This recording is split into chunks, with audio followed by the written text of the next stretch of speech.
कि पीपा पुल, जो वैशाली जिले में जो पीपा पुल बना था करोड़ों की लागत में, 21 तारीख को उसकी उद्घाटन होने वाली थी, किसी कारणों से वो रुका हुआ था। जैसे ही अब उसका उद्घाटन होने वाला था, कल पूरा गंगा नदी में बह गया। अब बताइए आप लोग, और सबसे बड़ी दुर्भाग्य की बात तो यह है, जिस समय वह नदी गंगा में बह गया, टूट गया, ध्वस्त हो गया, बर्बाद हो गया, उस समय लगभग 200-400 लोग उस पुल पर विराजमान थे, उस पुल पर खड़े थे, कोई घूम रहा था, देख रहा था। बताइए उस कंडीशन में जो पाया दहा है, जो पुल दहा, और उस पर अगर कहीं लोग होते तो फिर से 40-50 लोगों का जो परिवार तबाह हो जाता, बर्बाद हो जाता, उसका जिम्मेवार कौन होता?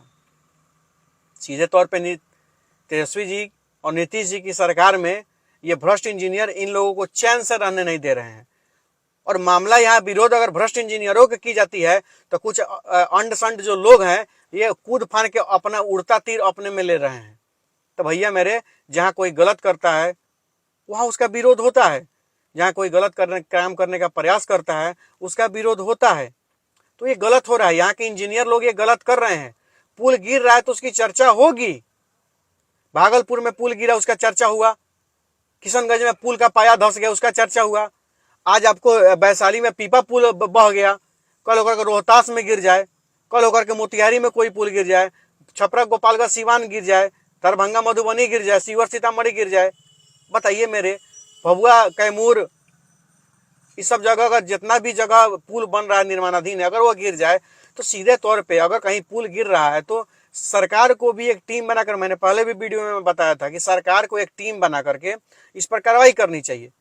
मनीष कश्यप ने तो बताया था भागलपुर पुल के बारे में, कोई कार्रवाई नहीं हुआ, वो गिरा, और गिरने के बावजूद भी अगर उसको अगर सख्ती से काम कर लिया गया रहता तो पूर्ण रूप से वो क्षतिग्रस्त ध्वस्त नहीं होता।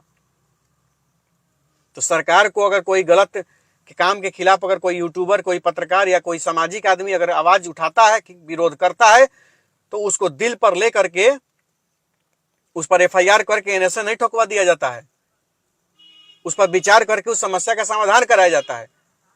अरे हम लोग भी पढ़ते थे, निंदक नियरे राखिए आंगन कुटीर छवाए, बिन पानी साबुन बिना निर्मल करे सुहाए। अरे जो आपका विरोध करता है, जो आपकी बुराइयां करता है, उसको अपने आसपास में रखिए, क्योंकि ये वही लोग हैं जो आपके कमियों को दिखाने का काम करते हैं और आपको मौका देने का काम करते हैं ताकि उसको आप दूर कर सके, उसको दुरुस्त कर सके। तो जो आपका अगर विरोध करता है बिहार में, अगर बिहार सरकार का तेजस्वी यादव का, नीतीश कुमार का, तो उसको गलत मत समझिए, उस विरोध को एक गाइडलाइन समझिए, उस विरोध को एक इशारा समझिए, उस विरोध को एक मौका समझिए और उसको सुधार करने का प्रयास करिए। निश्चित रूप से कोई विरोध नहीं करेगा, कोई मिस्टेक भी हुआ तो कोई विरोध नहीं करेगा, क्योंकि लोग देखेगा कि किसी चीज की अगर हल्ला होती है, विरोध होता है, तो आदमी उसको सुधार करता है। तो इसी हिसाब से मैं यही कहना चाहता हूं, मनीष कश्यप ने जो भी आवाज उठाना था आवाज उठाया, पुल गिरा, अगर वह सुन लिया गया होता सही समय से तो सुधार हो गया रहता। किशनगंज का पुल हो गया, आज पीपा पुल होगा, कल किसी और पुल का बारी होगा। 70 घाट का पुल तो हर साल बह जाता है, कोई दिक्कत नहीं है। और भी बहुत सारे पुल है, बांध है जो हमेशा टूटते रहता है। हर साल बांध को मरम्मती कराया जाता था ना, नहीं कराया गया, लेकिन अब देखिए बाढ़ आएगा, फिर बाढ़ के नाम पर, बाढ़ हम जैसे लोगों के लिए, गरीबों के लिए आपदा है और भ्रष्ट अफसरों के लिए सुनहरा अवसर हो जाता है, ठीक है ना। और इसी में उनको लूटने खसोटने का मजा आता है। और ये तो जानते हैं कि बांध का मरम्मती करवा देंगे तो बढ़ावा तो आएबे नहीं करेगा, बढ़ावा नहीं आएगा तो आपदा प्रबंधन के नाम पर इसमें लूट खसोट कैसे होगा। तो जो भी ईमानदार पदाधिकारी, उन सबसे मेरा आग्रह है कि ऐसे भ्रष्ट बेईमानों पर लगाम लगे। और बिहार सरकार से भी मैं आग्रह करना चाहता हूं कि पूर्ण रूप से जांच हो और भ्रष्ट इंजीनियरों और दलाल ठेकेदारों से बच के रहिए। ये आपका भी बदनामी कराते हैं, आपके सरकार का भी बदनामी कराते हैं। जय हिंद।